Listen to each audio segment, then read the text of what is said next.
Que a família real portuguesa se transferiu para o Brasil em 1808, todo mundo sabe.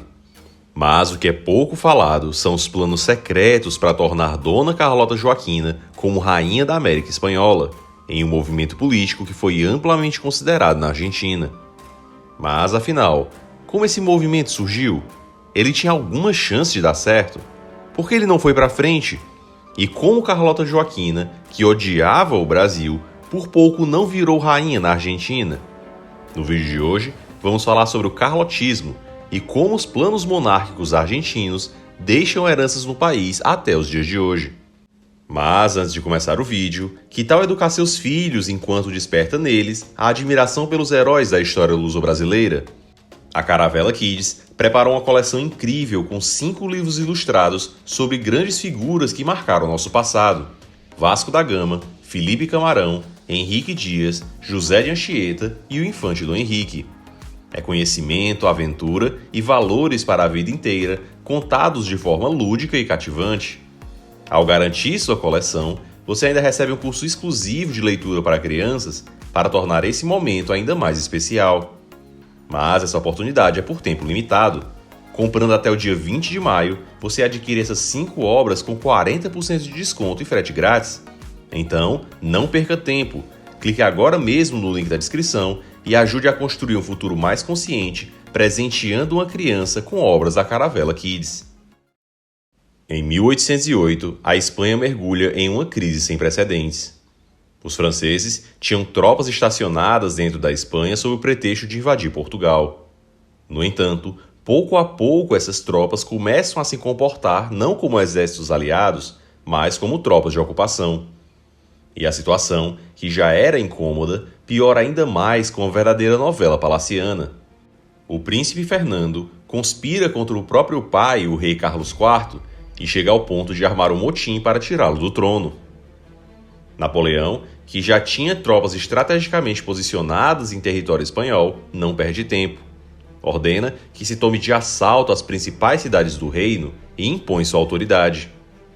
E, em seguida, convoca toda a família real para um encontro em Baiona, na França. E nessa reunião são assinadas as capitulações de Baiona, na qual, sob forte pressão, tanto o rei quanto o príncipe são forçados a abdicar a coroa em prol do irmão de Napoleão, José Bonaparte. Assim, no meio de uma crise provocada por uma disputa tola entre pai e filho, o imperador francês traiu seus próprios aliados e tomou o trono da Espanha para sua família. E na América Espanhola, o sentimento era de total desentendimento. Do dia para a noite, a poderosa monarquia espanhola caía nas mãos de um usurpador, irmão do líder de um regime ateu e que no ano seguinte viria até mesmo a prender o Papa.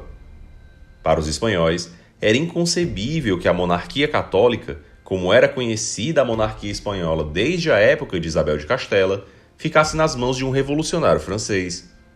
E assim, se buscavam alternativas para que alguém pudesse governar os territórios americanos. No entanto, isso seria difícil com toda a família real presa e confinada por Napoleão na França. Isso, claro, com exceção de uma pessoa. Dona Carlota Joaquina, esposa de Dom João VI, tinha fugido com a corte portuguesa para o Novo Mundo.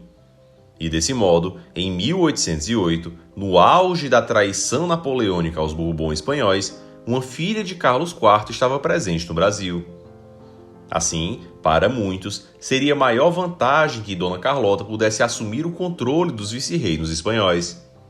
A princesa, a essa época, já não dividia leito conjugal com o marido e até conspirava contra ele. Assim, ela começa a escrever cartas aos vice-reis da América Espanhola para angariar apoio à sua causa, que ficaria conhecida como carlotismo. No entendimento de Carlota, Fernando, ao depor o próprio pai, como fez no Motim de Aranjuez, teria sido um rebelde insensato. Os juramentos feitos a Fernando pelos vice-reis meses antes seriam inválidos, já que o rei ainda era Carlos IV. E desse modo, ela iria salvaguardar os territórios de seu próprio pai nas Américas, por meio de um reino próprio que ela reinaria desde o Prata até a Nova Espanha. No Brasil, o almirante inglês William Sydney Smith adere à causa da princesa e passa a defender o estabelecimento de um reino espanhol sob o seu comando nas Américas. Carlota Joaquina possuía grandes vantagens que eram muito admiradas pelos políticos da época.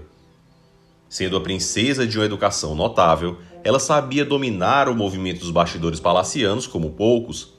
Além de possuir uma vasta descendência com 9 filhos, a princesa era uma firme defensora do absolutismo e era dotada de um orgulho próprio enorme, não se curvando a interesses de ninguém. Ela tinha uma postura completamente diferente de Fernando VII. Fernando era um grande conspirador como a irmã, mas ele renunciava ao orgulho próprio, fazendo questão de bajular os detentores do poder. Quando se viu aprisionado por Napoleão, o príncipe escrevia cartas vergonhosas em que quase agradecia ao líder francês por tê-lo retirado a coroa. E se ele consegue depois retomar a coroa, não é por sua própria competência, mas a do povo espanhol, que trucida os exércitos napoleônicos em uma sangrenta e custosa guerra de guerrilhas que destruiu o país. Assim, Carlota, no Brasil, começa de próprio punho a escrever cartas aos seus partidários, suscitando a ideia de que ela se tornasse a soberana dos domínios espanhóis na América. E o seu movimento fica ainda mais forte na Argentina. O vice-rei do Prata tinha sido o último a jurar lealdade a Fernando. E aquele vice-reino parecia perfeito para Carlota. A princesa odiava o clima quente do Brasil, a falta de modos do povo e especialmente o sentimento de exílio em que vivia.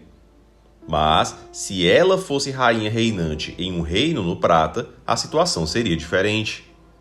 Com o clima notadamente mais ameno, Buenos Aires seria a sede de um reino próprio governado pela rainha e um reino riquíssimo, já que dominava o escoamento dos metais preciosos do interior da América do Sul. No entanto, esse plano tinha muitos adversários. O primeiro que era contra, claramente, era o príncipe regente Dom João. Para Portugal, ter uma princesa do país ocupando o vice-reino espanhol era correr o risco de que espanhóis e franceses atravessassem os mares para segurar os seus territórios ultramarinos.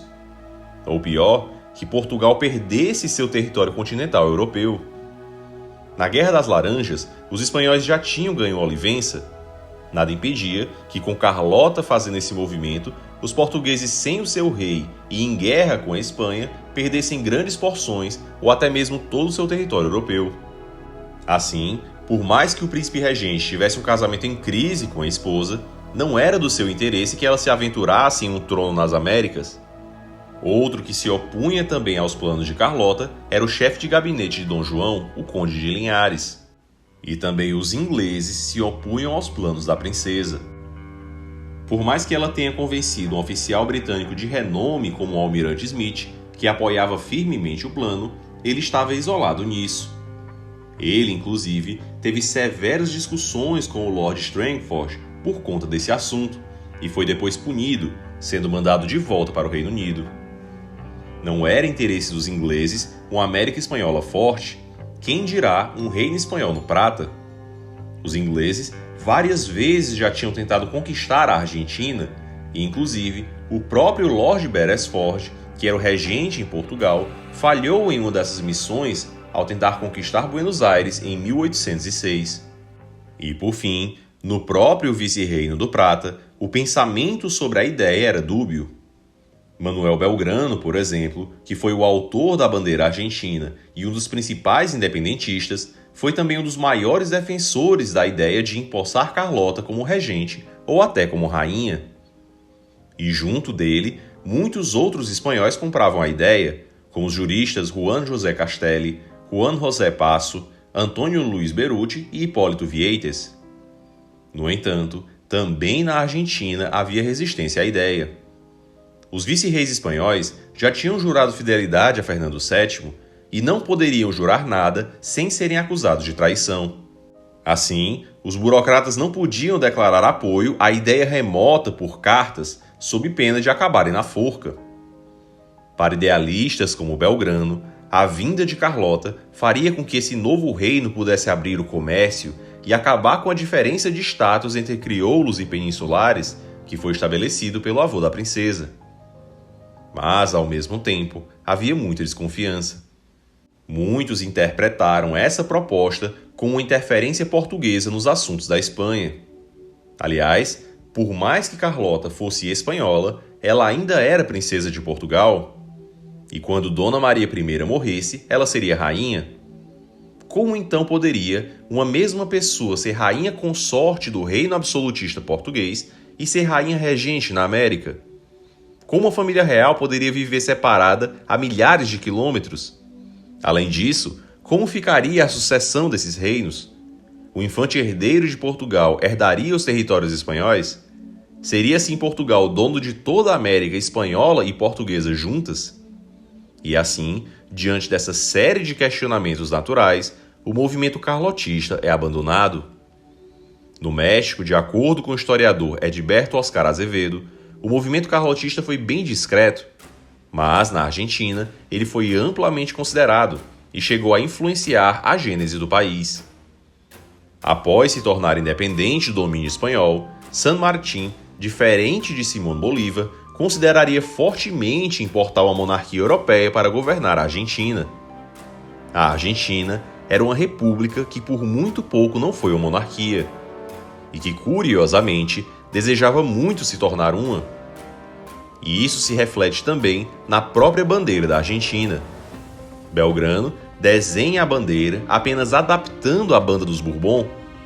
Assim, as cores dos Bourbon, usadas pelos fiéis servidores da Ordem de Carlos III, se converteriam na bandeira do novo Estado, que nascia no sul da América do Sul. Uma bandeira monarquista de uma república que por pouco não teve uma rainha, e que, se tivesse saído do papel, poderia ter mudado a história para sempre. E você, conhecia as pretensões de Carlota Joaquina ao comando da América Espanhola?